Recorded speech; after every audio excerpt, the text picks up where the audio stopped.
contact every month in the licensing agency world. And you're going to say, okay, I'm going to start with these three. Now, what do I send them that puts the best foot forward and is the most compelling?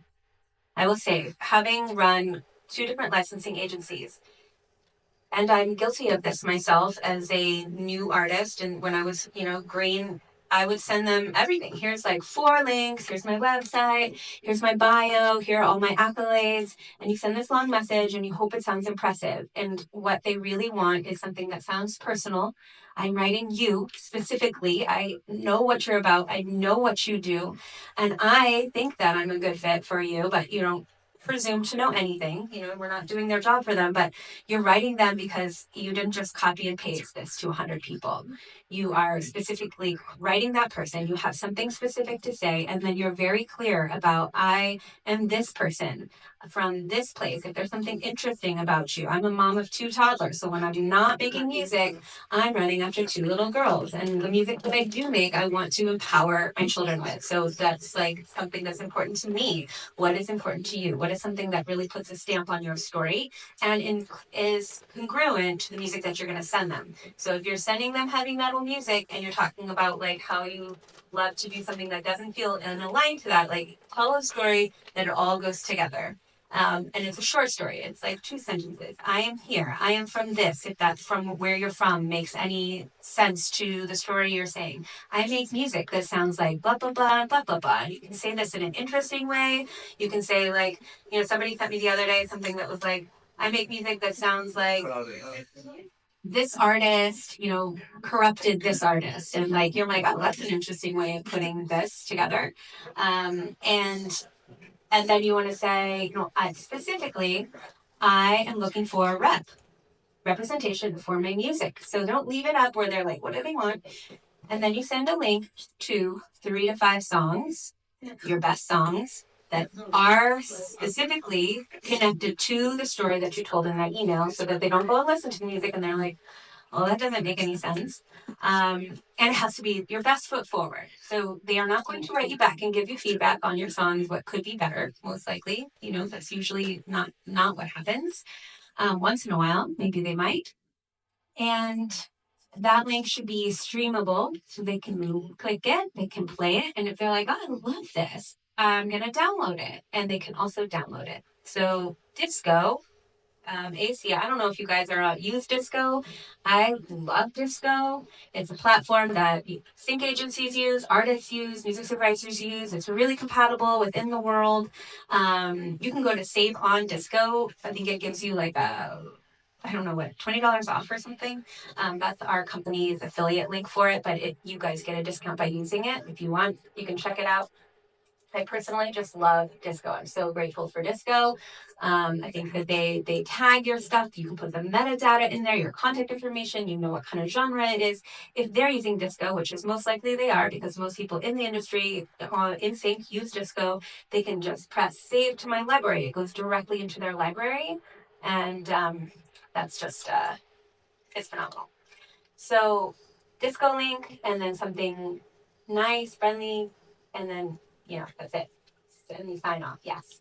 Quick clarification: is Disco a distributor?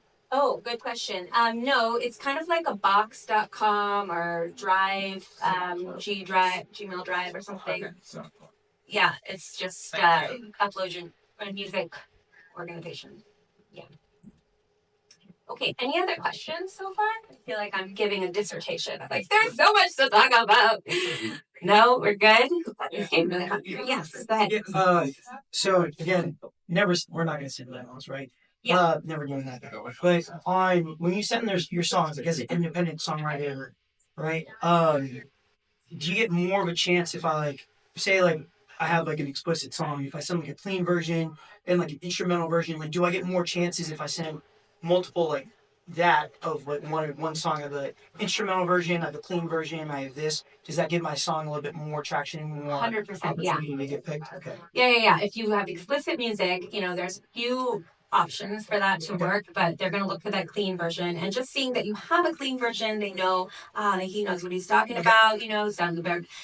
In disco, I do not work for disco, but I love them. You can nest in so that it's like, oh, here's my main version. And if you click here, you drop down all the things. So you can nest in, like, here's the instrumental, here's the clean version. And you would also want to mention in your email, that I have explicit and clean versions available. Okay. So that's just super clear. Anybody else have questions? No? Okay. All right, so we've got to the pitch email. Oh, One more okay, go ahead. Yeah. It doesn't matter if the song is distributed or not. No, it doesn't, but you could, if there's something interesting about the distribution that you've done, like you do want to mention without it being this huge bio, but if you're like, hey, I've released this on Spotify and it has this many spins, or it got on this playlist, or this blog covered my song. You do want to mention that. That's a really good point because it helps the sync agency understand, is this person just making music? Are they releasing music? Are they an artist that's on Instagram? Like, can I find them out in the world being social? If you're a songwriter or producer, that doesn't preclude you. You could be a producer that still has a social presence. You can have songs on Spotify, a producer, the songwriter, and the lyricist. So all those things, you really want to help them tell the story. So if there's a piece of the puzzle that helps tell the story, these songs are released. I just released them. I will say, like, when was it released? Was it released recently or? Yeah. Yeah.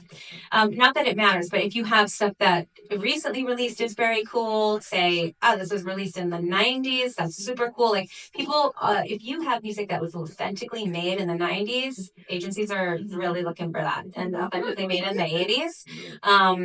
So that's also a really cool thing if you have it. I think not very many people do, but like have great recordings of it. But if you do, it's a valuable asset right now in the sync world. It seems to be really making a comeback. Okay, so let's talk about the different kind of deals. Sync agents. I think it would be reasonable to say, a sync agent can take somewhere between 30 and 50% of your upfront fee, the commission fee. So if you're getting the spot, they get a brief that comes across their desk. It says, we need this song, this type of song for a spot on a television show. We have $10,000. So that means that they would take up to 50% of that upfront fee for both sides. So that's the master and the publishing side. So they'll take 5, they'll give you 5, and you'll distribute it between however the rights are of the song, or sometimes they distribute it between everybody. Some agencies like to represent everybody on the song, and then they distribute it. If you are distributing it to everybody, make sure to keep track of that, and for your taxes, make sure you've got all of that and you're not paying taxes on that $5,000, and instead you really, made sure you've got 1099s in place, etc. So yeah, just don't pay. You guys understand that piece. So we've got the contracts. Sometimes I would say more than people are starting to take publishing. Sometimes there's a piece of publishing that they ask for. It can be in perpetuity, which means for always, or it could be for as long as you're signed the contract. I would say contract terms are usually between a year to 5 years. I personally would not want to sign something more than 2 years. So there's always space and room for negotiation. I try to stick to 2. Then there's exclusive versus non-exclusive. And I am pretty unbiased in this. Kind of sit in, it's great to have both depending on the agency. Exclusive means they're the only ones that can represent that song. There are agencies that represent you exclusively as an artist, as a creator. And so then you're like, anything I make goes to them, just as if you're a publishing deal and everything that you write under that publishing deal. I kind of stay away from that situation, but depending on what you do, who you are, what you are in the world as an outward-facing artist, that might be a great deal for you if they're really going to bat for you. The point is whether it's exclusive or non-exclusive, you want someone to go to bat for you. If you write them an email, they're like, hey, we want to sign you. We love this song. and you don't hear back from them and they never are in touch with you, but they're, this huge company, that's a sign like maybe I don't want to sign with them, even if they are this big company.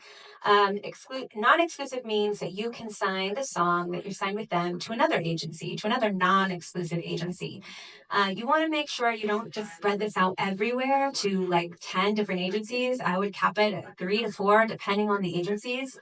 If you're going non-exclusive, because if one music supervisor sends out a brief and all those agencies send in that song, not only is it tricky to see like who gets the commission, that supervisor's just like, who is this artist that's spread thin between everywhere? Maybe it feels a little tricky. I'm gonna, stay away from that. So you just want to make sure that if you are going non-exclusive, you've got maybe 3 agencies repping you, and maybe one is in ads more focused and one is in TV more focused, and they're probably not going to be, one's in like reality television shows, so they're probably not going to be like intersecting that much, So I would say that the trend in the industry has been, oh, everybody was non-exclusive, everybody was exclusive, then everybody's non-exclusive, and we're going into a world where I think there's a lot of people going non-exclusive, and also at the same time exclusive with publishing. So it's a little mixed bag. I personally have both. I have songs that are with an exclusive agency, and I'm very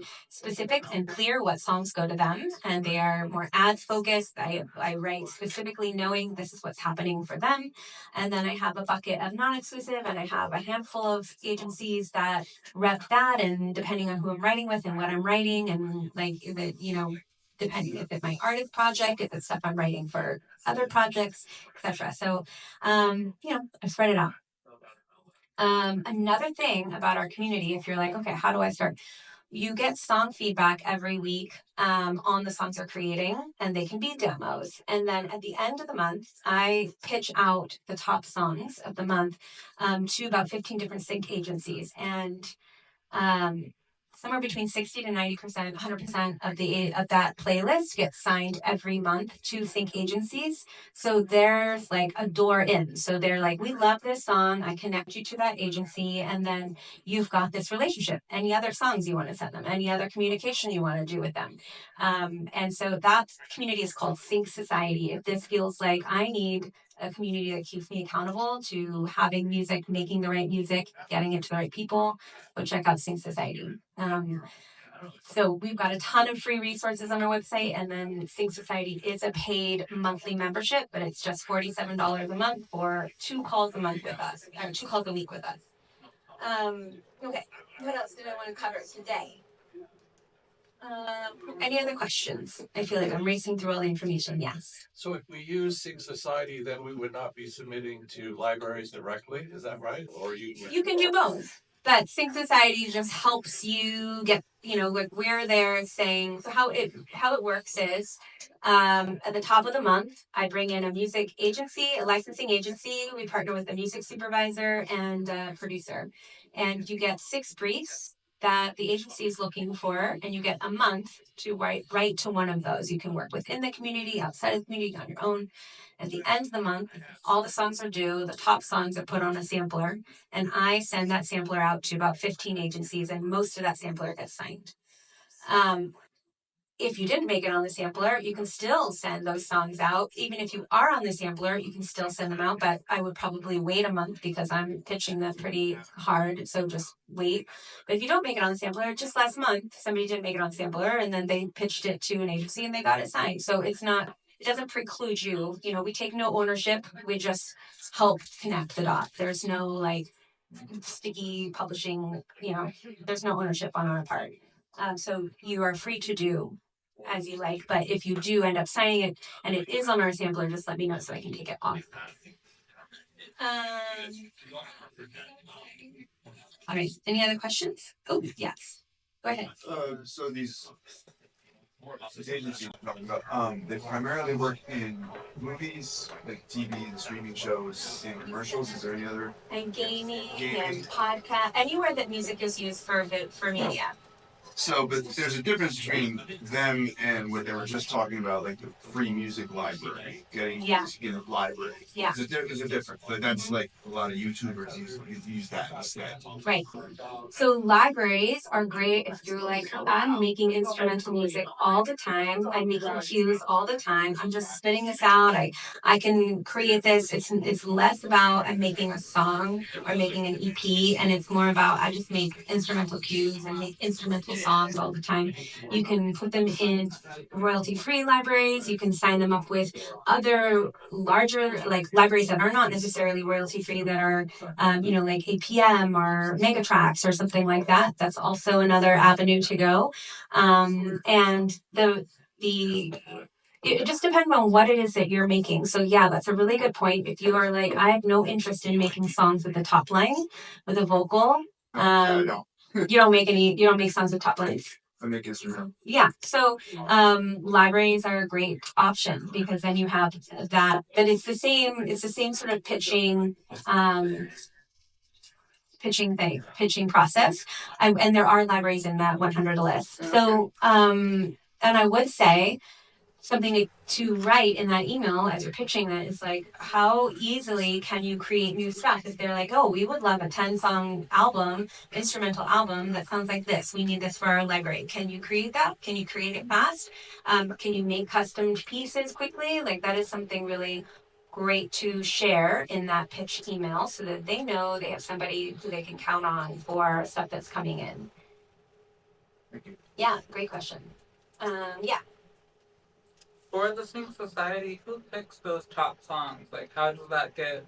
Is it like the top songs within the group? Like, how does that? So my business partner and I both go through all the songs, and we both have to agree, which makes it a tough thing. We both have to see, and that's the process. We just go through about 100 songs a month, and then we make that sampler. Can you talk about the genre trends, depending on, like, for example, gaming is looking for more hip hop right now, and film is looking for more indie rock, etc. Like, what does the genre trends look like currently? I would say when I first started, there was a genre trend. Like you could really specify some trends, and I would say like wonderfully so. There's the trend is inclusivity. So like, do you have something that you can share that's like, I make music and I'm from here, or I'm part of this community. Like, how can they be a part of what you're doing? Bring that into the conversation. In terms of like musical trends, I think so many more things are being used than in the past. It just depends. Like, so you can do the research and look like, okay, so NFL has a certain sound. They're going to go for film is across the board because it just depends on the genre. Is it comedy? Is it rom-com? Is it, horror? And ads, I think it used to be like ukulele and claps. Don't send anything with ukuleles and claps anymore. That doesn't work anymore, but that was definitely a genre for a while. And now I would say it's keep that universal lyric, keep that positive, upbeat kind of tone to things. And they're always looking for, crunchy, percussive, driving music. And then if you look at a super ad, it's more heartfelt and emotional, and so I would be hesitant to lean towards like, hey, this is this specific thing. I really believe there's a home for any type of music if you're making really great music and you keep in mind the markers of what works for an editor and for a brand, and video game. Yeah. Hi. If you are making strictly instrumental, and as a woman artist and producer, are there any libraries that are looking specifically for Women. female? Yeah, women. Well, I don't know, but I think they all are. I think yeah, you're like it's a really great lead-in point for any library. So they probably all are looking for that. One that comes to mind, I don't, I would look for ones that are run by women. There's like Gravel Pit is run by a woman. Heather Cook's company, she just freedom something. She just that's run by a woman. Think is run by a woman. I can't think. My brain is not coming up with any others. But yeah, I would look for that, just to align forces. But I would say they all are looking for female producers. Yeah. Yes. Yeah. Oh, hi. Yeah. Any websites to find lists of music supervisors? I would never recommend that. I mean, just music supervisors they, yeah, I think the thing with music supervisors is they're working on a project. They're working on a project that needs specific music and has a specific sound, and they have their trusted sources of where they go to find that music. And it's great to connect with music supervisors if you meet them at a conference or they're working on a show that you're like, my music would be perfect for this show. Like, I really want to create a rapport with them without telling them how to do their job. Like, hey, get my song in your show. My song would be great for your show. Nobody wants to hear that. But, making a real connection with them, I think is an important piece of the puzzle. But they're doing a job and they have a place to go find music. And so I feel like the conversation used to be find the music supervisors and pitch to them. And it's really find the agencies and pitch to them because that is how you are a phenomenal partner and take up space. Yeah, go ahead. Second that. Then where do you find the list of Agencies? You can go to syncagencies.com and you can download a list of 100 sync agencies that we have for free as our, so there's that. In here we have, I think, 25 agencies and a glossary and a bunch of like templates.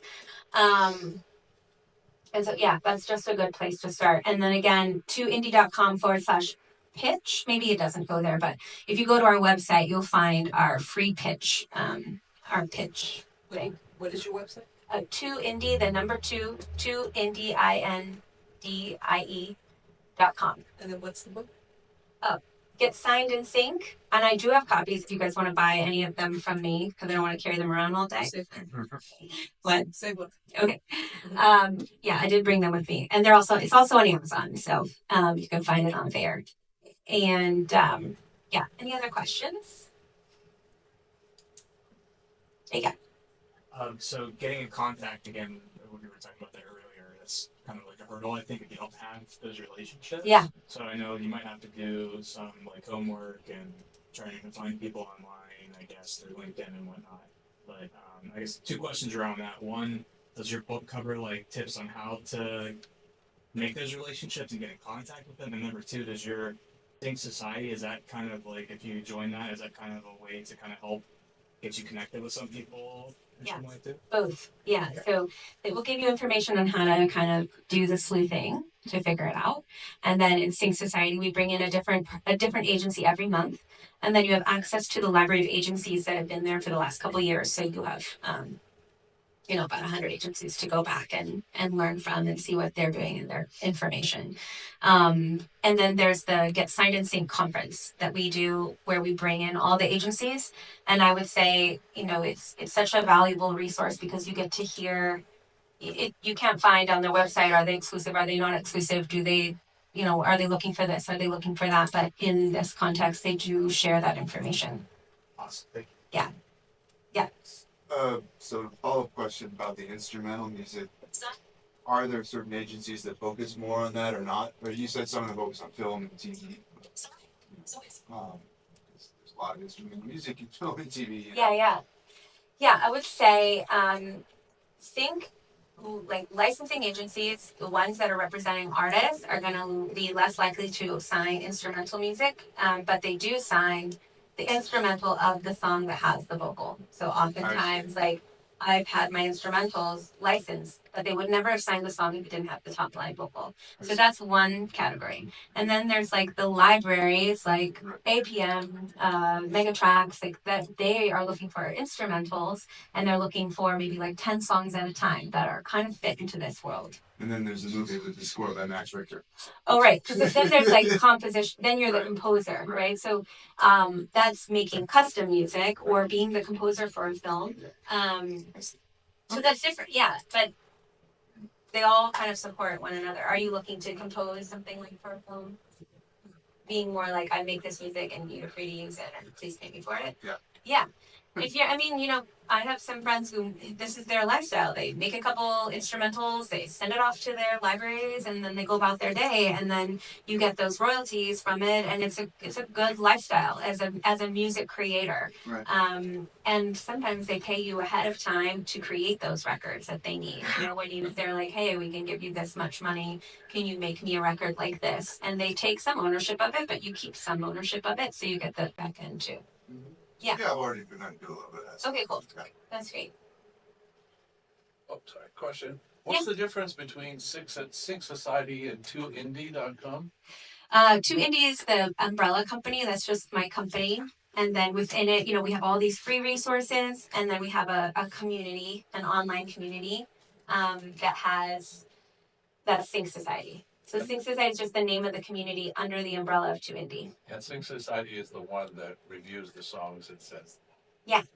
And Yeah. this yearly meeting you mentioned, that's also through your company? Yeah. So that's on 2indie. So if you you can email me, you can go to our website and sign up for anything that we have for free, and it'll put you into our mailing list so you'll hear about that conference. And so yeah, just any way you want to stay in touch to hear about that. And then there's Sync Society. Another really great resource if you're like, oh, I wonder if Sync Society is right for me. You can go to 2indie.com/inside. And I forgot, I just made this recently. It's an inside view of what it all looks like, what the back end looks like, what the library looks like, what the calls look like. So feel free to do that too. Yes. Good question.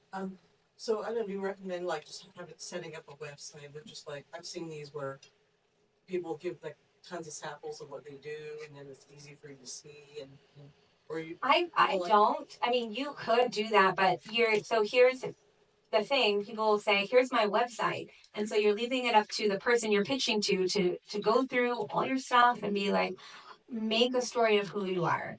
And I'm saying, as somebody who's been on the other end and receives those emails, make it clear, like, this is my story, and these are the 3 to 5 songs I want you to hear. Take them exactly where you want them to go. And then they'll say, I love this. Do you have anything else? Yeah. So what about this conference? And also, is there actually a bias against SoundCloud? You mentioned disco. Yeah, I don't like SoundCloud because it always plays an ad and it's always buffering. And so I get so frustrated with SoundCloud. But I mean, I love that SoundCloud is free and that you can brand it. And it's been, I was on SoundCloud for a really long time, but then I'm like, I really don't love that. There's always this ad that plays, not always, but every like 3 times you press, so that bugs me. And when the conference typically is? Oh, I think it's March 21st, 20th and 21st. This year is a Thursday and Friday. So I think that's the date. Where's it? It's online. So it's just on Zoom, which makes it's 2 days on Zoom and about 40 agencies, 25 to 40 agencies, depending on which package you get. So if you don't like SoundCloud, then what? I like disco. It's disco AC, and it's just very easy to navigate as a creator and easy for other people to kind of see what you have and to make playlists and to send playlists and to label them and to brand it. You can make, totally forgot to share this, and this is all in here, but on Disco, you can make an EPK. You can make something that's like, here's my 3 to 5 songs, here's my bio, here's a video, here's my, like, this, and then you can make the whole thing look beautiful in the background. I do not work for Disco, but I just love Disco. I know. When I have a podcast called the Music Licensing Podcast, and I interviewed one of the people from Disco, and I was like, I'm so grateful for everything you do. You made my life so much easier. So yeah. Can you spell that? Disco, DISCO. No, disco.ac.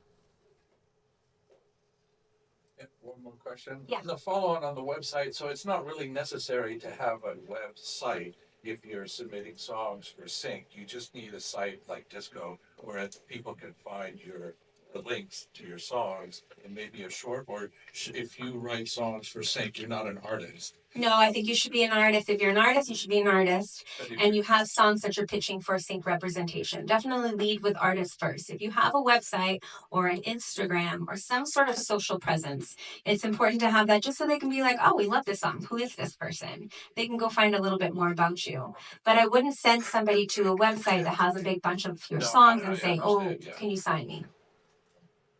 Yes. Can you say something about, your opinion, obviously, about how much diversification is too much as a musician? Does that thin out your brand? For example, if I'm making a rocking grunge, tune, and I also happen to compose, some nice classical piano pieces, how can we as artists, if we're music creators and we have different, ideas and different channels, how should we, if we're trying to get into sync, separate those out so that it's not just like all falling into the same like lump. Look, like this guy does everything. Yeah. Well, he must suck if he does everything. No, this is a really great question. Yes, because you don't want to say I do everything. You want to be, if you're pitching something, I would say it's cool if you have more than one project. Just make it clear in what it is like, hey, I do like grunge, heavy metal, and I do classical, da da da da. Like whatever it is, make it very clear, very specific. Not I'll do anything, I can do anything. If they need more, they'll ask you. Some people do different monikers, like here's my pop stuff, here's my like dramatic dark trailer stuff, and they use different names for that. But when you're pitching, just make it clear. And I wouldn't pitch like 5 things that you do. Lead with what are the things that are going to be most applicable and interesting to this agency, and then they'll say, "What else do you have?" And that's your door in to share everything else. But I would maybe share 2, and say, "Oh, I work on a couple other projects." You can mention that you do other things. Do you recommend having separate discos for those? No, you don't need different discos, but within disco, you can brand each thing differently. I see. Thank you. Okay, time's up. Sorry, there we go. Thank you. You guys are Great welcome one. to come and get a book and get the later. Great stuff.